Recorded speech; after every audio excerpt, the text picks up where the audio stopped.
Let's see. On behalf of my co-authors, Jovan Araza and Jeff Borg, we welcome you to this talk. Collectively, we have several decades of experience working with IoT and embedded systems. There's more if there's any interest in a more detailed biography, please check out the paper itself.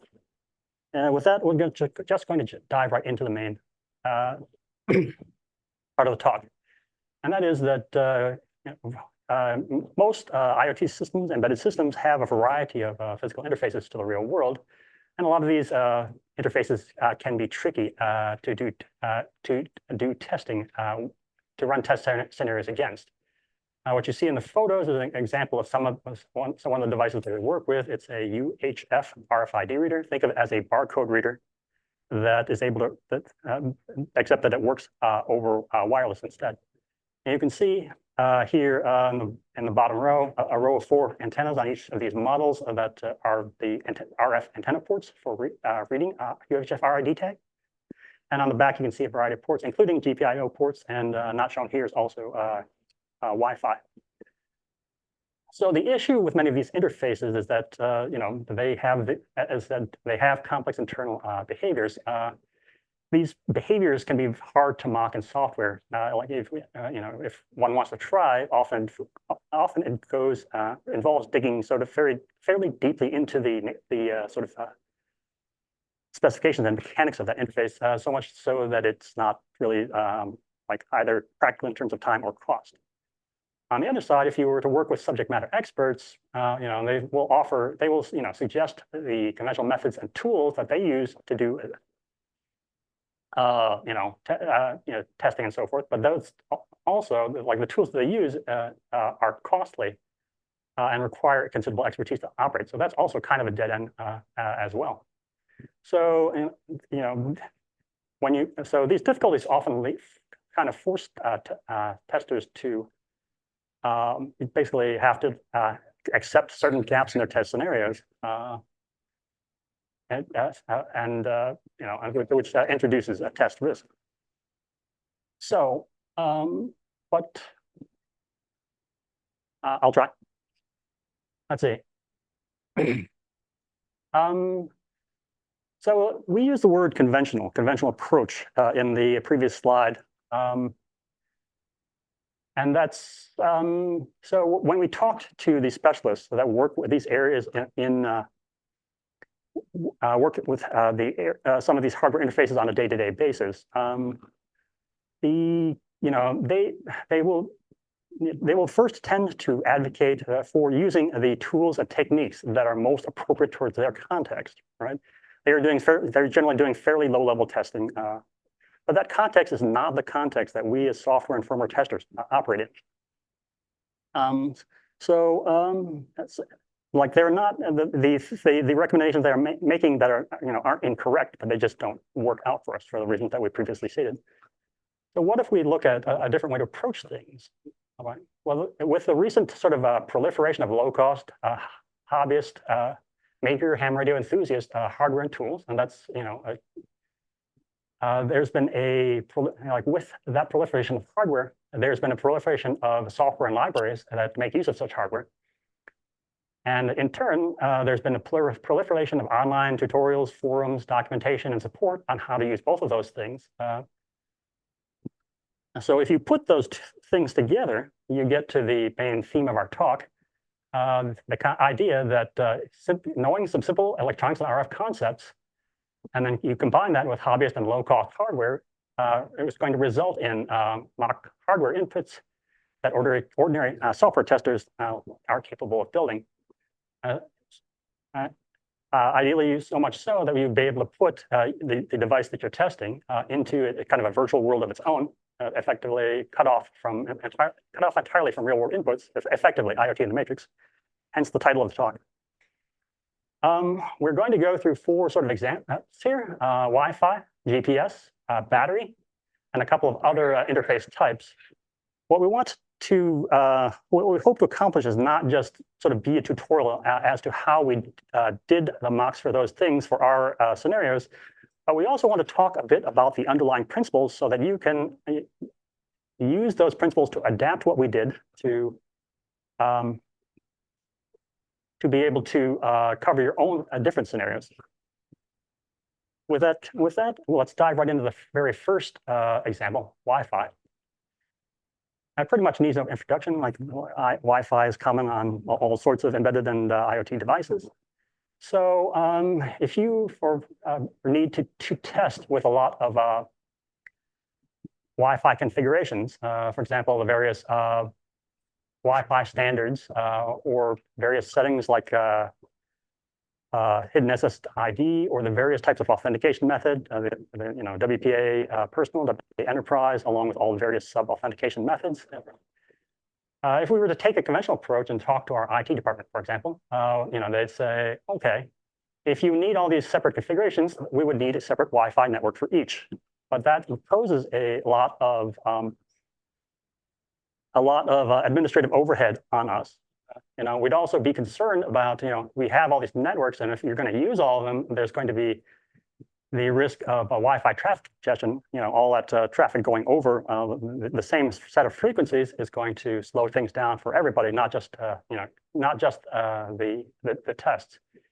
And then there's also security concerns, right? Some of the configurations that you might want to test are legacy configurations that are no longer considered secure by modern cybersecurity standards. They're not, your IT department is not going to want to set up networks in those configurations.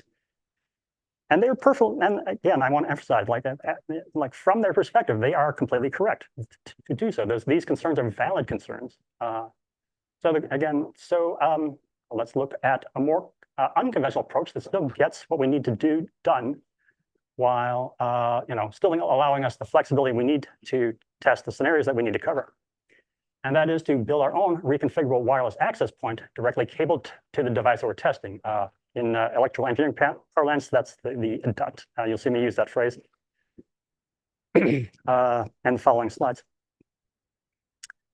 So before we get into that, let's cover 60 seconds of background in RF, or radio frequency terminology. And we only want to cover three very simple concepts. Frequency, which is kind of analogous to tuning into a broadcast TV or radio station. Now there's lots of sort of math behind frequencies and so forth. But for our purposes, we can abstract it down to sort of one fairly simple thing.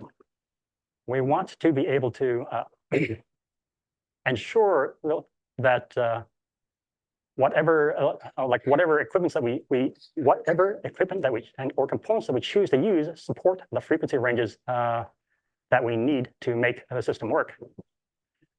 The second concept is power, and this is kind of analogous to the loudness or softness of a sound. What we are looking for is to be in the sort of safe zone, right? A radio signal that is too loud will damage the receiver. A radio signal that is too soft is not going to be heard by the receiver, so to speak. So we want to ideally stay in a safe range where the signal can be received, but is not going to damage the receiver. Last concept is leakage, which is kind of analogous to the penetrating power of bass sounds. We've all been in situations where we've heard like bass notes from a musical composition coming through a wall or a door, even though we aren't able to hear the main sort of music itself. RF has similar problems, as like it tends to leak out in ways that one might not expect. And as long as we're aware of that, we can look for it and attempt to mitigate it. All right, with that background out of the way, let's go with the hardware that we need to put together. The diagram up there is a bit probably hard to read. What you're seeing on the left-hand side is a Raspberry Pi in a gray case, a USB adapter sticking out of it that's serving as the radio hardware for our improvised access point, a bit of cabling with some funny bits attached to it, and then on the right, a black device with another USB Wi-Fi adapter sticking out of it, and that is our device under test, or DUT. So let's talk about what it is that we put together. Going back to the very first concept that we talked about, if we look up the Wi-Fi standards that we are interested in, we find that their frequency ranges are what you see up there. And from that, we could infer that the components that we select need to function correctly at up to a frequency of at least a frequency of 6 gigahertz. Simple enough. The second aspect is power. Right? And if we, again, do some research, we find out that the maximum power output allowed, legally allowed, in most jurisdictions for Wi-Fi is 1,000 milliwatts. Well, all right. And then if we do a little further digging, what is the maximum power output that a Wi-Fi and receiver expects? And we find that to be somewhere in the range of 1/1000th of a milliwatt to 1/10 millionth of a milliwatt. So so if we do the math to see what it is, what we need to do to get down to safe range, well, we need to divide by a factor of 1,000 once. That gets us from 1,000 milliwatts to 1 milliwatt. And then we divide by 1,000 again to get us down from 1 milliwatt to 1/1000th milliwatt. Simple enough. So conveniently, there's a device called a RF attenuator. Those are those two black cylinders that you see in the photo attached to the cable that are what electrical engineers refer to as 30 decibel attenuators. They reduce the signal strength by a factor of 10 to the 3.0, or which is exactly what you need. And those two in combination get us down to the safe, like 10 to the minus 3 power level, 10 to the minus 3 milliwatt power level that we need. So it's just a word of sort of just as a rule of thumb that may be helpful. It's always preferable to put on more attenuation than you think you'll need and remove it to the point where it works. Because you can always, if you have excess attenuation, you can always remove it. But if you've put on too little attenuation and you've burned out your equipment, well, that's a lot harder to undo. All right. The third one is leakage. All right. So the simplest thing to do to minimize leakage, like the E's tell us, is basically to keep the cable as short as possible. And you can see this cable is only in the range of a few inches or so. Let's see. There are other sort of more other things that can be done, but they get exceedingly expensive very, very quickly. The other thing that I said, even after you've taken this measure to make sure the cable is as short as reasonably possible, you may wish to sort of take a third Wi-Fi equipped device and just check out how far away you can detect the Wi-Fi access point once you've set it up, and to make sure that that doesn't exceed what you would consider safe for your business environment. Excuse me, Bartholomew, are you sharing your screen? No. Okay.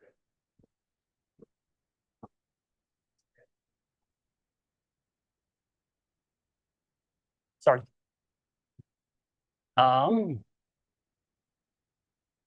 Sorry, I can't read that. Oh, right. Sorry, the cable adapters. One other minor thing, the Wi-Fi hardware tends to use a connector standard called reverse polarity SMA, or RP-SMA. You're going to need a couple of adapters to convert from RP-SMA to SMA, because most other components use the standard SMA for reasons that are easy to find out online. They're pretty inexpensive. The last thing you'll need is the Wi-Fi adapter to implement the access point, the red one that you see in the left there. And the criteria for that are twofold. One, it has to be compatible with Linux, which is can be daunting in and of itself, but it also has to support access point mode. But it's not. It's something that you can. If you look around online, various sources, you can find tables that list which particular adapters are compatible. So let's combine this. Let's sort of look back on this. Oh, sorry. In terms of cost, the cost, let's say overall system cost, if you exclude the Raspberry Pi, which we needed for other reasons anyway, the overall system, the cost for this is roughly in the $120 range. The Wi-Fi adapter that you see over there is roughly, I think, $40 or so. The two RP SMA to SMA adapters are roughly $10 combined. The two 30 dB attenuators are roughly $25 to $30 each, and the cable is in the $30 to $40 range. That actually might be the most difficult to locate. If you go around and look online for cables that are rated to 6 gigahertz, you will see some very astonishingly high prices for very specialized cables. Cables do exist that are reasonable, have reasonable cost and still work up to 6 gigahertz.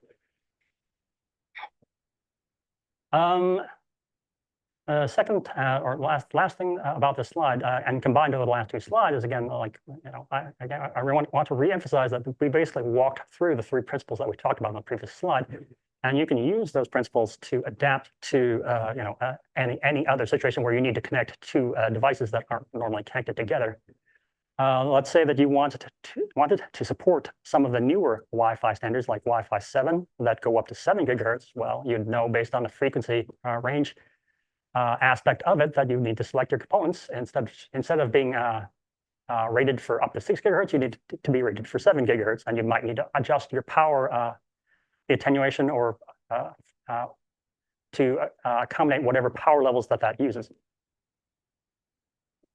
All right, so let's move on to the software. Let's see, we're using a standard Raspberry Pi 4B, and we're using Raspberry Pi OS, which is a Debian-based distribution. So that gives us two Linux packages. Your first option is the network manager software that is built into the operating system distribution.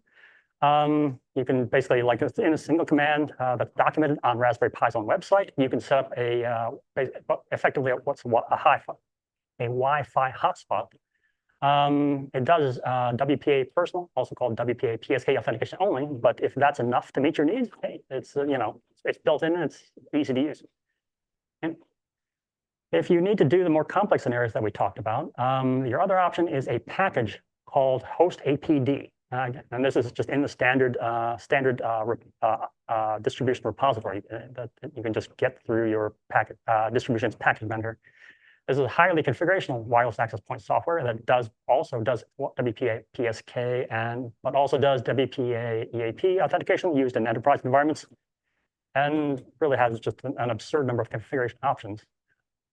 If you switching configurations is fairly easy. For host APD, basically you stop the host APD service, substitute in your new configuration file, start the service again, and you're off and running again. Another useful aspect of using Linux is that you have network traffic shape available through the traffic control subsystem, and that allows you to configure a particular network interface to simulate latency, jitter, bandwidth limiting, and packet loss. And this is useful for covering various network failure scenarios. All right, there are some limitations. Doing this cabled up system does require that whatever device you're testing have a Wi-Fi connector on it of some sort. In our case, like the products that we are working on, supply of Wi-Fi capability through a USB Wi-Fi adapter, so it wasn't an issue for us. But you may need to work with your hardware team to modify a test device to provide a Wi-Fi connector if you want to take this approach. The other limitation is that this is more or less an improvised or sort of hobbyist style Wi-Fi access point, and it's not going to run as fast as dedicated hardware. If you have a scenario where you need to do that sort of testing, you may need separate hardware for that. But that's one, compared to the like numerous additional configurations, like reducing that numerous configurations to just one additional configuration for high bandwidth or other testing is still a considerable win. All right, moving on to the second example, GPS. So there's four major navigation satellite systems that are currently deployed. The US GPS system, the European Union's Galileo system, China's Beidou system, and the Russian GLONASS system. So just a brief note on terminology, like most people just call any type of satellite navigation just GPS. But the proper term is GNSS, a Global Navigation Satellite System. Because we need to distinguish between the other constellations and the American GPS system, specifically in the following slides, we're going to use the GNSS properly. So the challenge is, let's say that you have a embedded system or IoT device that has like a GNSS receiver built into it. So the first and biggest challenge, and like many office buildings, you can't get a GNSS signal in. The signal is very weak, and it doesn't penetrate very far. You also may want to do simulation, having your device at a position other than where it physically is located. You may also want to simulate movement to trigger various test scenarios. So some conventional solutions. The one not listed there is basically you can just move your device under test up near a window, and so that its antenna is pointing out at that sort of half view in the sky that's available. This actually does work. We've done it. It is inconvenient. It's inconvenient to have all your dots up next to a window. So it's not really a very good option. Some buildings, if you're lucky, your building may have the infrastructure installed for what's called a GNSS signal repeater. This is a GNSS antenna on the rooftop that is cabled through the building all the way to your lab or wherever it is you have your devices. This does work, but it's limited. It's a fixed location as well. Basically, the location that your device will receive is the location of the antenna on the rooftop. And if your building doesn't have this infrastructure already, it's really quite expensive to install. There are GNS signal emulators that exist that are used for specialists for testing GNSS receivers at a very low level. They are very complex to use and extremely costly. And then the last option is, which I have done before. Basically, you can just take your device and just move it around outside and get a natural GNSS signal. This is, as I said, I've done this before. It is extremely time-consuming and inefficient. It does work in a pinch. Let's look at all right, to look at an unconventional answer. There's, relatively speaking, low-cost software design radio available, and GPS software simulation packages available that can serve as a mock for the GNSS input for our device that we're testing. So software-defined radio, like most people, it's a relatively new concept. Radio systems, as traditionally designed, basically use complicated and precise electronics to take a radio signal that's coming in from the antenna and do the equivalent of mathematical transformations on it to convert it into usable data. And then there's a separate set of circuits that take your data and convert it into a radio signal to when you want to transmit something. So as processing power became cheaper and cheaper, a new concept emerged, what's called software-defined radio. And it simply digitizes an incoming radio signal and then feeds it into a computer. And all the mathematical transformations used to get a usable signal out of it is all completely done in software. Now, there are significant trade-offs involved, but the sort of very nice thing about it is that it is completely controlled by software. You can simply swap out the software, and your radio will be doing something else.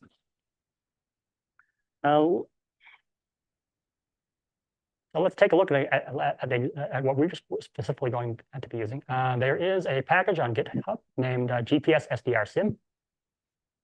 What it does is it recalculates the RF signal for GPS based on ephemeris tables. Ephemeris tables are the data that specify where the GPS satellites are going to be at certain times of day, and that's what's used. That knowledge is what's used to calculate positions. And then you specify the time and location that you want to simulate. And it will basically generate this file for you. And then once that file is completely generated, you play it back through your SDR using tools that are specific to each particular model. It does GPS. It does the US GPS system only. It's not a live and real-time system. So there is some delay. There is some delay as you generate the file. It's pretty processor intensive, particularly on the Raspberry Pi. And you want to reset to the GNSS receiver to a cold start state. If you're not familiar with that term, it's basically think of it as a cold boot. Simulated movement.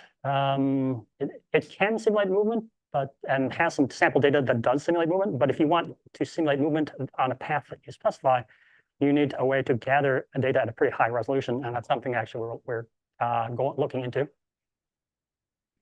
Last requirement is that you need to pick an SDR model that is on the list of ones that are compatible with it, and that's documented on the site. All right, sort of, going again, tying back into the greater theme. I said, we have this package that can configure an SDR with various models to become a GPS SDR, a GPS simulator. But it's just as possible if you find the right software package or are able to create them yourself, using complex IDEs like GNU Radio. You can do quite a lot of things, such as recording and playback of signals, modification of signals, and so forth. So it's really if any of those things help you out for your test scenarios, getting an SDR may be a useful option for you. Anyway, going on to the hardware, let's see, in the photo you see, upper left-hand corner, a PC. Connected to that black box in the lower left is an SDR. You see some cabling, which we'll talk about in a minute. On the right-hand side, you see the device, a black box, which is the device under test. In the very lower right, you see a off-the-shelf a GNSS receiver and a bit of cabling, and we're going to talk about the cabling next. So SDR, something that you're going to need to pick from the compatibility list. The frequency range, most of the data is over the GPS L1 frequency, which can be looked up online. And all that means is that you need to select your components such that they work at least 1.6 gigahertz. That's pretty much that's a pretty low bar these days. So pretty much anything will work. In terms of power, that's where the trickiness comes in. You don't know what the power output of the SDR is. You're going to need to take a measurement to figure out exactly what that is, to know how much you're going to need to reduce the signal strength to work safely with the GNSS receiver. We do, however, know roughly what the target, the signal strength that the GNSS receiver will accept is, and that's somewhere on the 10 to the negative 12 to 10 to the negative 15.5 milliwatts, which is that's just a fantastically small number. So most likely you're going to need a fair number of attenuators. Leakage, again, leakage is not something because the signal strength involved are so low, you're not going to need to worry about leakage. You are going to need worry about one more thing. So most GNSS receivers today make use of a powered antenna, like an antenna with a little amplifier inside it to amplify the incoming signal before it even reaches the cable. And there are technical reasons why that's beneficial. And to do that, the GNSS receiver puts about a voltage out over its input. And that's just as weird as it sounds. However, since we're not attaching one of these amplified antennas to the GNSS receiver, we have this SDR instead, and the SDR is not going to like having a voltage coming in over its output. So you need one additional component, with a device called a DC block that will that does exactly as its name says, prevents the voltage from crossing, and that is the white cylinder that you can see right there. And that solves that issue. In terms of system cost, the dominant cost is the SDR itself. They can be quite expensive. The unit that you see here, or the unit that you would normally select, this one has extra outputs. The type you would normally select, and I believe it's somewhere in the $1,600 range. You can get cheaper hobbyist SDRs that are on the compatibility list. They're only a few $100s. The issue is that they have much less support and tooling, so it's kind of a trade-off as to how much how much risk you want to take. Overall system cost is basically the SDR plus the whatever attenuators you need, plus the cable that's rated. So, and plus the DC blocks. So that additional cabling still only adds up to about $100 or so. So we did not get a chance to talk about this much in the paper itself, but we like the measurement process, figuring out the default power output level for your SDR is not overly complicated either. And what we see here in the left-hand photo is a Raspberry Pi connected to the SDR on the lower left there, and through a cable onto what's called a spectrum analyzer. And just to explain briefly, you can think of it as you tune the spectrum analyzer to a specific frequency and tells you how strong the signal is there. And the photo on the right is a zoom in of the display of the spectrum analyzer that we're using. If your hardware team has its own spectrum analyzer, yeah, definitely you should use theirs. But if they don't, this device is a wonderful example of the power of sort of low-cost hobbyist hardware. All right, it costs somewhere between less than 1/50th, to 1/10th of the sort of instruments that the lab folks use, but it does, it still does more than enough for our purposes. It's like total cost is around $160, which is really quite amazing. Anyway, you can see that, the text is probably not legible. So like I say, you can see that it's set to 1.75 gigahertz. The SDR has been set to output a signal at its default power output. And you can basically just read off the height of that spike on the display. And you know that your starting power level is somewhere in the range of negative 77 dBm or 10 to the negative 7.7.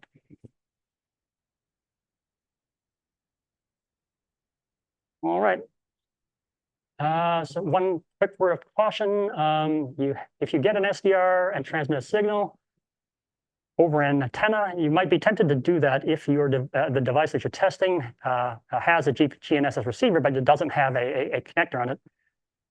You actually can find some demos online where people just do this. They'll just fire up GPS SDR output to an antenna and like modify the position of that device. And be aware that there's lots of regulations that apply to transmitting a signal, and many frequency bands require licensing. And the fines for transmitting a signal and causing interference can be quite steep. Generally, I would advise, just as a precaution, I would advise not using an antenna with your SDR unless you really know what you're doing. All right. Moving on to battery and power consumption. All right. So, conundrum if we face for battery and power consumption, I mean, is sort of well known as handheld mobile devices. Battery life is just as important as that for consumer devices. But consumer devices, since they're mass produced, they tend to have battery monitoring circuitry built in that developers there can take advantage of. If we're working with a embedded device or a low volume IoT device, that circuitry might not be included. So if you need to figure out your power consumption for your software, again, one of the unconventional thing we can do is basically substitute out the battery with power measurement apparatus.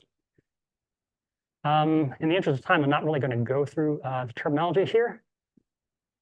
The general idea that you should be aware of, many of us may not have thought, given much thought to the relationship between power and energy, since high school physics. It's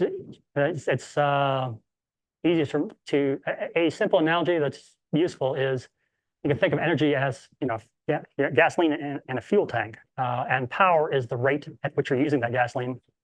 You can use a lot of the gasoline quickly, and you'll empty the tank very quickly, or you can use the power. You can use the gasoline very slowly, and then but you'll be able to do whatever you're doing for a long time. So the core the core of this is using the appropriate hardware measurement tools. If your power consumption levels are high enough, then standard benchtop power supplies, which are available inexpensively, that have power measurement and power measurement logging capabilities built in, may be enough for your scenarios. If you are doing very small handheld devices or something like mobile phones, like more high precision instruments that are capable of measuring like in the nanoampere range are at a very high frequency are available. And some of these are available on the secondhand test market quite inexpensively. Like I use these models, the model down there, like a number of years ago for testing power consumption for smartphones.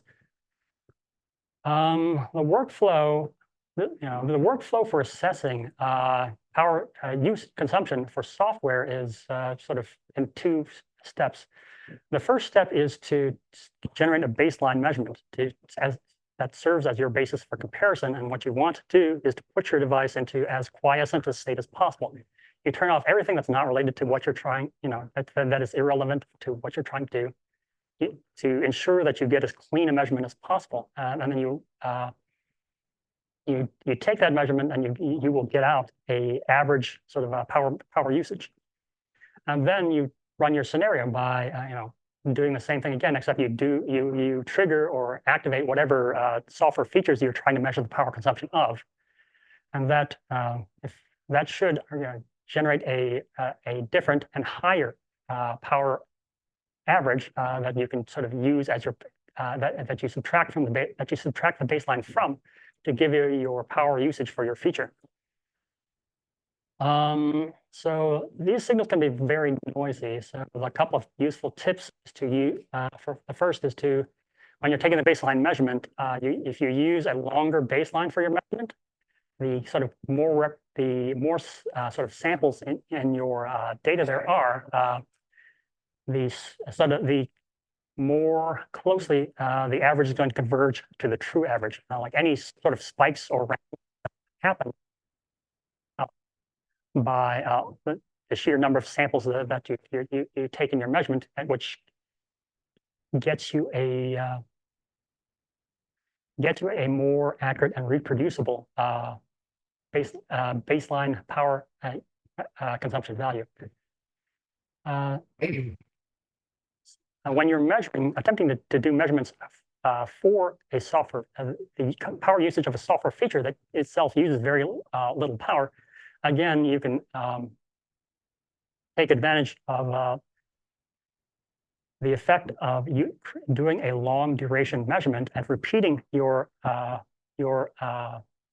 scenario a number of times. By doing that, the sort of additive effect of repeating that scenario so many times is going to nudge up the average enough for you to see a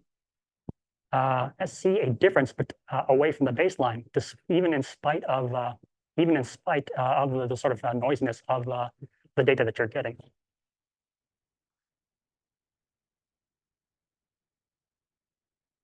All right, mocking for other physical interfaces. All right, So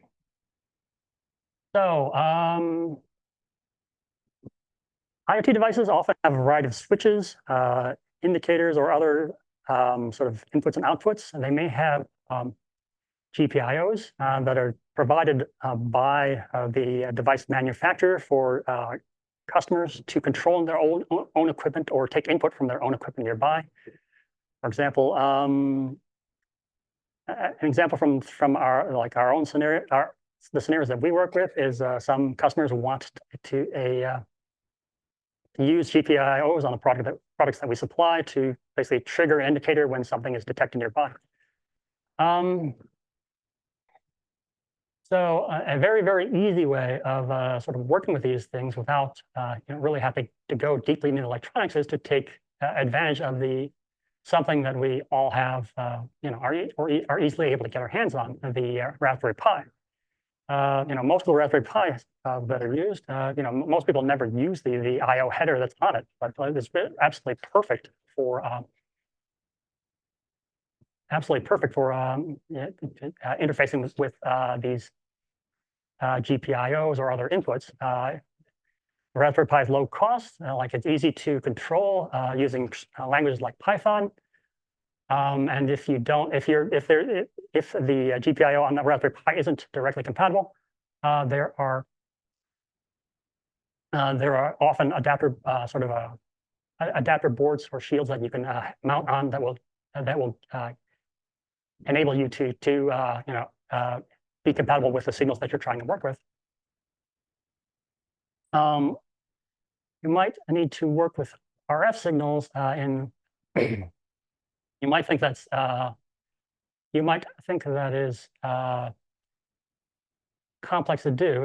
There are a couple options that might be useful to you. I apologize for the sort of the photo itself. These cables are really stiff, which pushed everything out of position. One option that you have, a digital RF switch.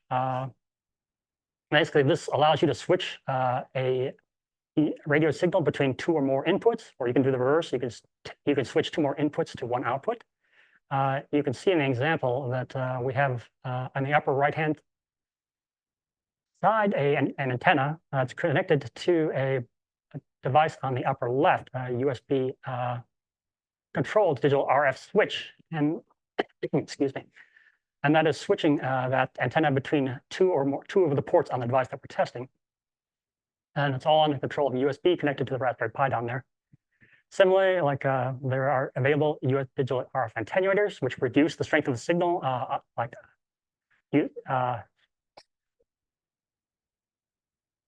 on command, and can be used to simulate various outage scenarios or signal loss entirely. All right, putting it all together. So to make this all manageable, we created a small web service that exposes a REST API that allows us to control all these. It's Python-based, so that it's easy to maintain for us. And the way that it's used is that our test scenarios have some setup steps that invoke these REST API endpoints to set up the system in the virtual environment that we want. And then we start running test steps. We can also make modifications on the fly as part of the test scenario itself. So there's an overall system diagram. In the interest of time, I'm going to skip this. It's just kind of the overall agglomeration of the other sort of individual examples that we had, that we've talked about already. Regrettably, I was not able to get permission to show the actual hardware, but yeah. All right, and that brings us to our conclusion. Let's see, and we hope we've given some reason to believe that we hope that we've given some persuasive evidence that of our main thesis, that knowing these simple RF and electronics concepts, things like frequency, power, attenuation, SDR, and so forth, and all of this information is just sort of readily available online. There's YouTube videos, all sorts of forums, and so forth. And you combine that with low-cost hobbyist hardware and the associated software libraries that work with that hardware, result in mock hardware inputs that are capable, and ordinary testers are capable of building. We hope we've inspired you to experiment yourself with your hardware inputs and put your own device into a virtual world, IoT in the matrix, to cover your cover your own test scenarios. On behalf of my co-authors and myself, thank you for listening. Questions? Sorry.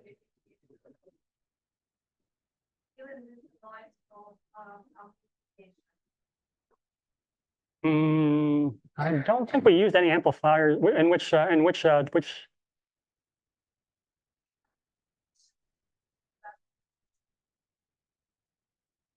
Well, all the scenarios that we've dealt with involved attenuation, so we did not have it. We didn't have any issues. We did not have any issues with noise introduced from amplification.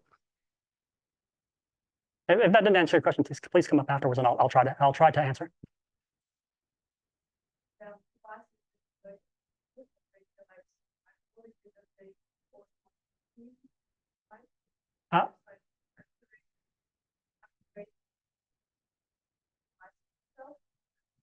They are all passive components, so there's like they're all passive components, so there's no amplification involved.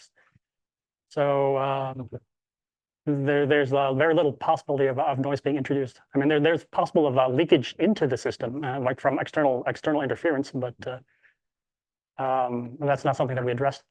It's not something that affected any of our scenarios.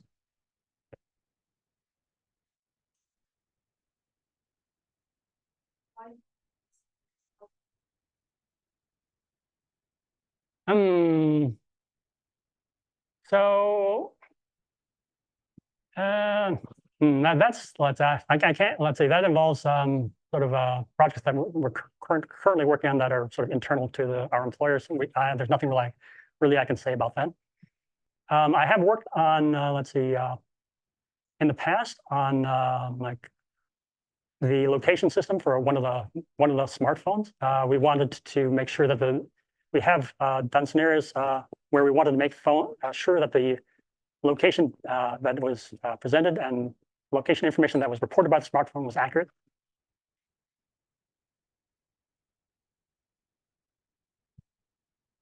Any other questions?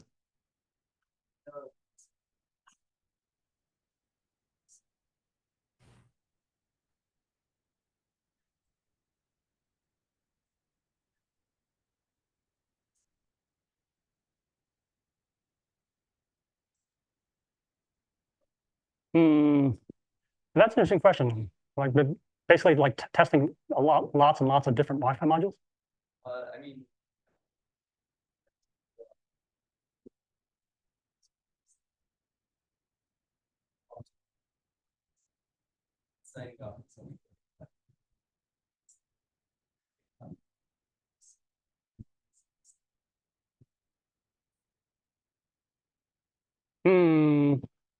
That's an interesting question as well. I mean, so like we talked about like if you wanted to test a lot of different modules, like one of the options you have is an RF switch, and that lets you like switch the input among multiple devices if you needed to.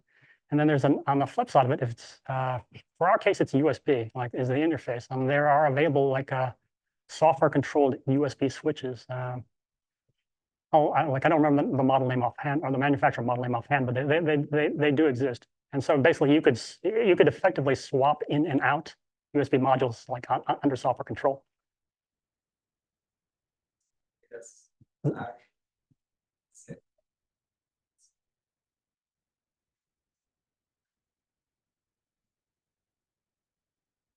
Okay. Well, I mean, if you come up after and like give me a little more detail about your scenario, I'd be happy to talk about it.